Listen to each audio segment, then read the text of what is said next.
Este martes inicia el llamado periodo de diálogos con los candidatos a suceder a Antonio Guterres como secretario general de las Naciones Unidas. Los aspirantes formales son 4 en estos momentos. El actual secretario general del Organismo Internacional de la Energía Atómica, el argentino Rafael Grossi, la expresidenta de Chile, Michelle Bachelet, la de Costa Rica, Rebecca Greenspan, que ha ocupado también altos cargos en el gobierno de su país y en distintas ramas del sistema de la ONU, y también el expresidente senegalés Macky Sall. Para el análisis contamos con Daniela González Isa, ella es maestra en Derechos Humanos, especializada en el sistema de Naciones Unidas, directora del Programa de Relaciones Internacionales del Tecnológico de Monterrey, Campus Santa Fe. Daniela, muy buenos días y bienvenida a France 24. Muchas gracias, Andrés. Muy buenos días. Daniela, de estos 4 nombres que acabamos de mencionar, ¿quién tiene más posibilidades a su parecer, de poder llegar a este cargo? Probablemente, y viendo un poco la dinámica internacional, estaríamos esperando la selección de un perfil técnico, de un perfil de bajo perfil, de un perfil además también que genere o que no genere tanta controversia entre los miembros permanentes del Consejo de Seguridad. No me atrevería a generar un 100% o asegurar, digamos, la candidatura, porque todo puede pasar en estos meses, pero probablemente un perfil como el de Rafael Grossi o el de Rebecca Greenspan podrían ser precisamente o podrían caber, ¿no? En esta discusión por parte de los miembros permanentes del Consejo de Seguridad, ¿no? Que seguramente va a ser el punto más importante a revisar en estos meses. Ahora, hay un sinnúmero de preguntas sobre el proceso de postulación y también sobre el proceso de selección. ¿Quién se puede presentar al cargo, Daniela, y cómo se elige al ganador también? Básicamente hay un proceso que empieza precisamente alrededor de un año antes, ¿no? A esta sucesión por parte a esta sucesión del secretario general de las Naciones Unidas. Hay una publicación precisamente de una carta conjunta por parte del presidente del Consejo de Seguridad de la ONU y del presidente de la Asamblea General, ¿no? De la presidencia de la Asamblea General. La convocatoria básicamente tiene algunos elementos interesantes que han cambiado a lo largo de los años, pero uno muy importante es que el candidato o la candidata para la Secretaría General, además de algunas cualidades que deben de tomarse en cuenta, deben de estar, digamos, aprobados o deben de ser, propuestos, ¿no? Por algún país en particular. Cada estado tiene derecho a proponer a un candidato, una candidata, o un grupo de estados también pueden, digamos, postular a los candidatos, ¿no? Cuando se habla de las cualidades, pues por lo general estamos hablando de perfiles de rangos diplomáticos, expresidentes, personas que también incluso conocen el sistema de Naciones Unidas, ¿no? Entonces, en este momento, pues tenemos, por ejemplo, también que hablar del regionalismo, que aunque no es una regla escrita, sí que es cierto que hay una tendencia, digamos, a ir rotando la región, ¿no? Y es por eso que en este momento estamos viendo, pues, 2 grandes regiones que están candidateando perfiles, como puede ser África y también América Latina. Ahora, ¿suele haber una campaña alrededor de esta postulación? Y si sí, ¿cómo es esta campaña y también quién la finanza, Daniela? Básicamente, y esto también ha sido una cuestión de cómo ha evolucionado el proceso de selección del secretario, y en este momento pues también ya se habla mucho de esta posibilidad de tener una secretaria general de Naciones Unidas. Estamos hablando de, por ejemplo, una mayor transparencia en el proceso, ¿no?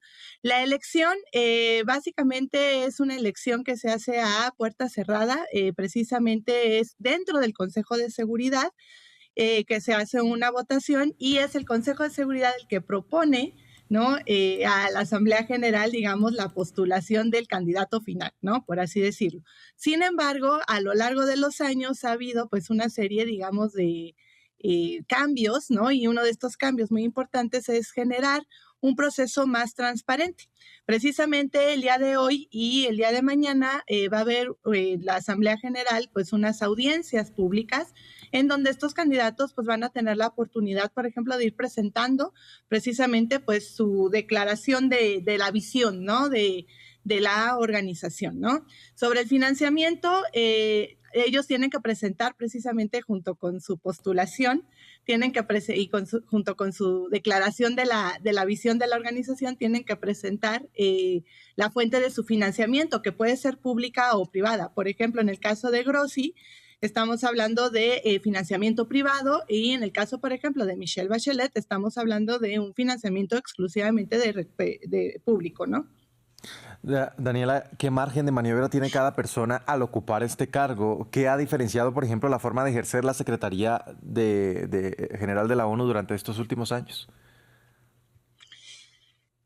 Básicamente tiene muchísimo que ver el contexto internacional, ¿no? Y digamos también el proceso de selección. Digo, ha habido ocasiones en que el secretario general ha salido, digamos, como un perfil muy técnico, porque de pronto, pues, lo que se necesita sí o sí, pues es el visto bueno, ¿no? De los miembros permanentes, que pueden abstenerse, digamos, como a esta decisión, pero lo que sí no pueden hacer es no apoyarlo, ¿no? Por así decirlo. Entonces, los miembros permanentes del Consejo de Seguridad, pues Estados Unidos, China, Rusia, Gran Bretaña y Francia, ¿no?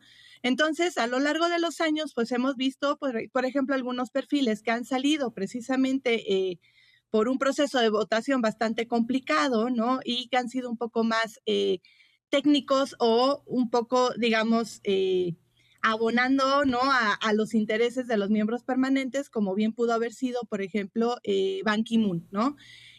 Ha habido ocasiones incluso porque el secretario general puede reelegirse por un periodo, por un segundo periodo, ¿no? Por lo general son 10 años, o sea, 5 años, digamos, en cada periodo.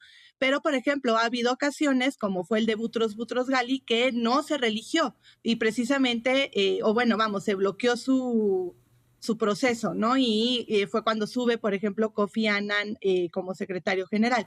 Y esto tiene que ver muchísimo con las dinámicas de poder que en este momento hay, el contexto internacional, cómo está la organización y, bueno, los bloques regionales, pues cuál es también el apoyo que puede llegar a tener, digamos, a algún candidato.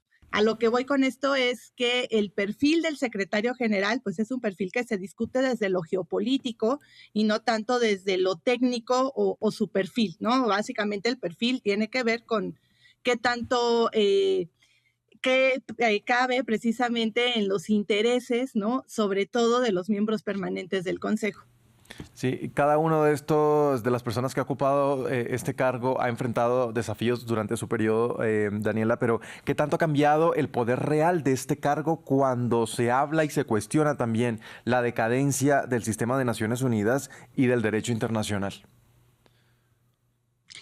Sí, Andrés, y lo comentas muy bien, estamos en una situación de una crisis del multilateralismo, ¿no? Lo que estamos presenciando hoy en día es una gran rivalidad, una rivalidad que ha crecido sobre todo entre China y Estados Unidos, ¿no? Se habla muchísimo de un cambio del sistema internacional en donde ya empieza a haber, se empieza a hablar otra vez de estas esferas de influencia ahora también, por ejemplo, con Rusia, ¿no? Entre Rusia, China y Estados Unidos. Estamos hablando de un debilitamiento de las normas internacionales, de los espacios, ¿no? De negociación, porque pareciera que además también los conflictos que hay, ¿no? Son conflictos además que se manejan, digamos, de forma transaccional y de forma bilateral, ¿no? Entonces, sin duda, estamos en un momento muy crítico de Naciones Unidas, en un momento de crisis del multilateralismo, aunado además a una crisis de financiamiento bastante preocupante, ¿no? Por parte de la organización. Entonces, en este sentido, el secretaria general de las Naciones Unidas, ¿no? Podría tener poco margen de maniobra, ¿no? Ante una situación de crisis, ¿no? Es decir, no podría ser, digamos, este perfil que proponga una reforma profunda a la organización, ¿no? Que también es necesaria. ¿Por qué? Porque evidentemente pues va, digamos, o tiene que estar avalado, ¿no? De cierta manera por los miembros permanentes.